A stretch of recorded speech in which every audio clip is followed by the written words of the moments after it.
ഓർമ്മ വെച്ച നാൾക്കിനാവിൻ പന്തലിൽ ഞാൻ മഹറു നൽകി എന്റെ മാത്രം ബീവിയായി കാത്തുവച്ചവൾ. കുഞ്ഞുനാൾ മുതൽ ഞാൻ ആശ വെച്ചതൊക്കെ വാങ്ങി നൽകാൻ കിട്ടും നാണയത്തിൻ തുട്ടൊരുക്കി വെച്ചവൾ. ഓർമ്മ വെച്ച നാൾക്കിനാവിൻ പന്തലിൽ ഞാൻ മഹറു നൽകി എന്റെ മാത്രം ബീവിയായി കാത്തുവച്ചവൾ.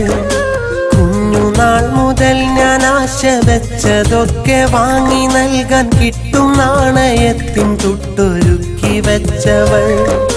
കാര്യം വീട്ടുകാരറിഞ്ഞ നാളിലന്നവൾ കുറ്റമൊറ്റക്കേറ്റെടുത്ത് കരുണ തന്നവൾ. തമ്മിൽ പിരിയുവാൻ വിധിച്ചവർക്കു മുമ്പിലായി ജീവൻ പോലും ദാനം നൽകാൻ അന്നു നിന്നവൾ.